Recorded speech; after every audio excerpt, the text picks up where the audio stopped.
Amyeko omuduumizi wa poliisi mu ggwanga Meja Jeno Kasigazi tumusiimye agambye nti omupoliisi anaasangibwa ng'akuba abantu mu bitundu by'Emubende ng'akwasisa amateeka g'Ebola kaakumujuutuka. Tubanyonyodde bulungi abapoliisi ne tubawa briefing, tebakuba bantu, tebatulugunya abantu, kubanga abantu tubaagala mu lutalo luno.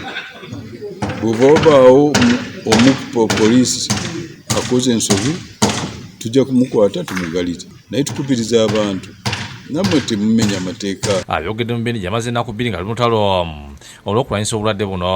Ayogedde ne ku bayizi abalina okusoma mu kaseera kano tebagira batambuza ebigere okutuusa nga kiga kalwanyisa Ebola akadde bwe kanaatuula ne kasalawo ekyokola.